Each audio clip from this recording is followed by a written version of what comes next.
ख़वातीन व हज़रात, स्वीडन के दारुल हुकूमत स्टॉकहोल्म से आरफ किसान आपको खुश आमदीद कहता है और हफ्ता भर की अहम खबरें और रिपोर्ट्स का सिलसिला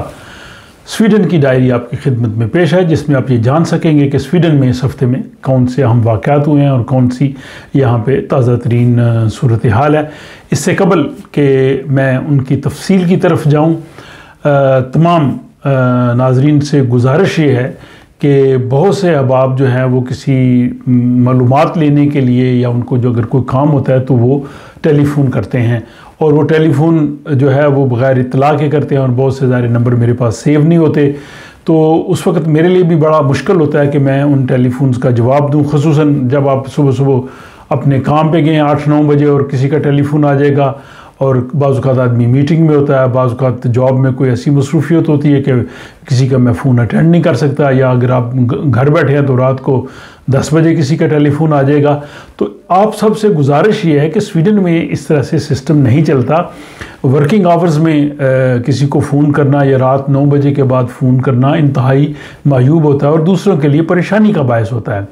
और अहम बात यह है कि जब हम भी यहाँ पे अपने मिलने वालों को भी फ़ोन करते हैं तो फ़ोन से पहले मैसेज करके पूछ लेते हैं कि आपके पास वक्त है, मैं आपको कॉल करना चाहता हूँ। और जिन लोगों के साथ मेरी कभी बात ही नहीं हुई या जिनके मेरे पास नंबर सेव नहीं है, अगर वो मुझे फ़ोन करें तो ज़ाहिर है मेरे लिए मुश्किल होगा ये जानना कि कौन साहिब या कौन साहिबा मुझे फ़ोन कर रही हैं। तो बेहतर ये होता है कि आप SMS भेज दें, मैसेज भेज दें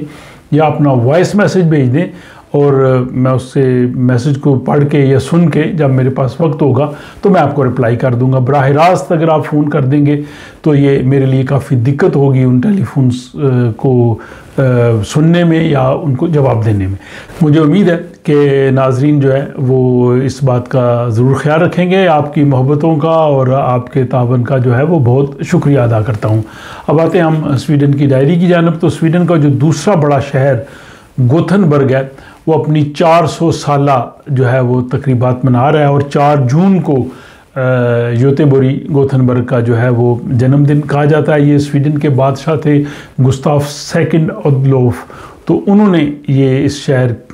को तामीर करवाया था और अब 4 जून को स्वीडन के बादशाह और मलका जो है वो गोथनबर्ग जा रहे हैं और वहाँ पे जो है वो लोगों से भी वो मिलेंगे और इस शहर की जो 400 साला तकरीबात हैं उनमें वो हिस्सा लेंगे। स्वीडन में जो बिजली से चलने वाले साइकिल हैं जिनको एलस्पार्क साइकिल कहते हैं, इनसे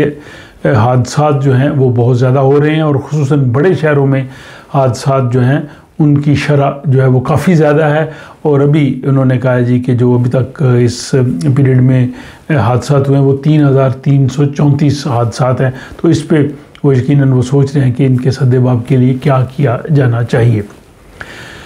1 जून 2023 से यानी इस माह से स्वीडन में दहशतगर्दी के सद्देबाब के लिए जो नया कानून बनाया गया है वो नाफिज हो गया है और इस कानून में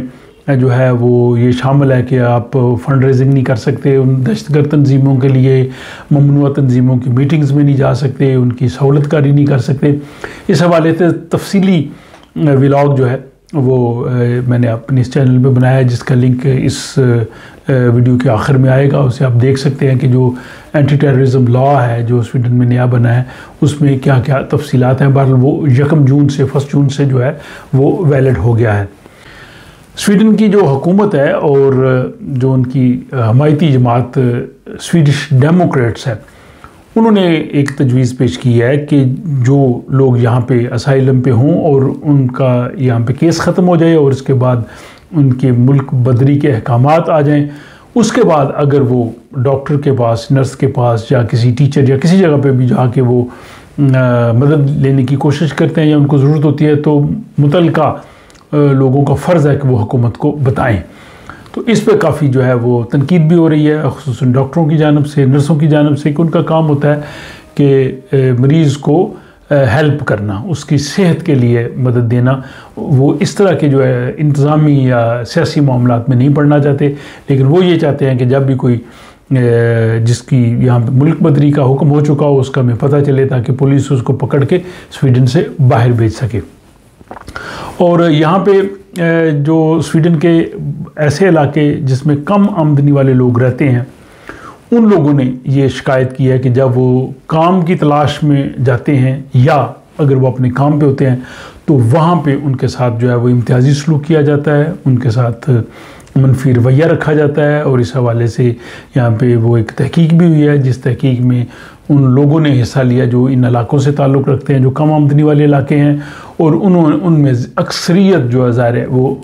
तारकीन वतन की है, जो स्वीडिश लोग नहीं हैं, जो दूसरे मुल्कों से आके यहाँ पे बसे हैं, और उन्होंने अपनी इस शिकायत का जो है वो इजहार किया है।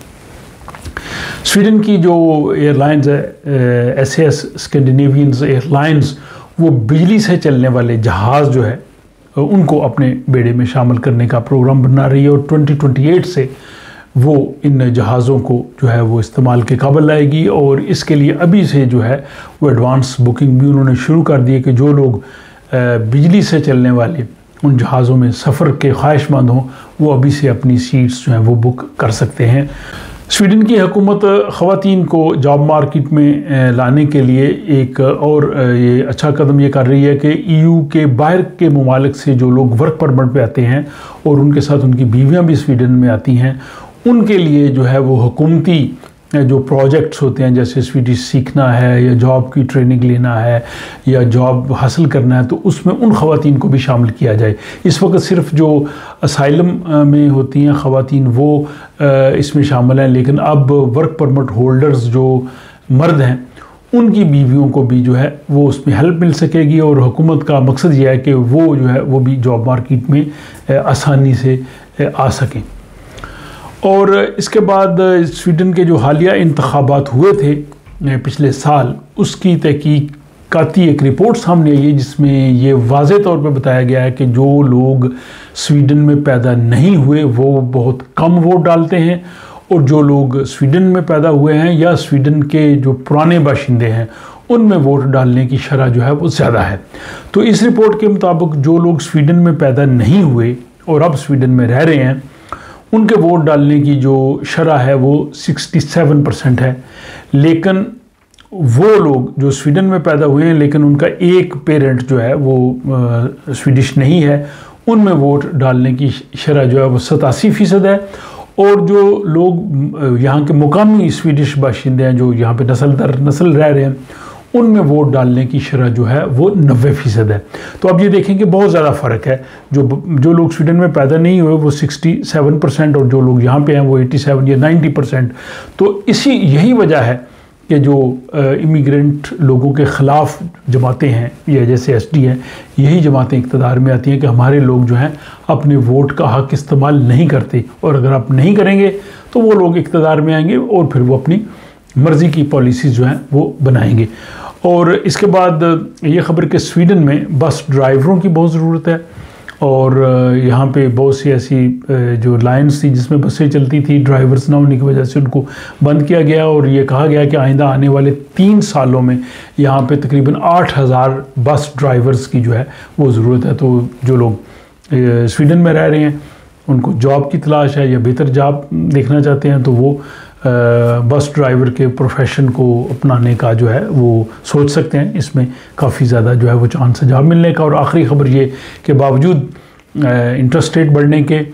और अफरात ज़र के स्वीडन की मईशत जो है उसकी तरक्की की जो शरह है वो मुतवक्को शरह से ज़्यादा है, वो बेहतर तौर पे आगे जा रही है। लेकिन स्वीडिश करोना जो है वो काफ़ी वीक हुआ है डॉलर के मुकाबले में, तो उस लिहाज से ये भी एक दूसरा पहलू है। बहरहाल हफ्ता रफ्ता की जो आम ख़बरें थी, रिपोर्ट्स थी, स्वीडन की डायरी की सूरत में आपके सामने पेश की है। मुझे उम्मीद है कि आपको ये सिलसिला पसंद आ रहा होगा। अपनी राय से ज़रूर आगाह कीजिए और अगले व्लॉग तक के लिए मुझे इजाज़त दीजिए।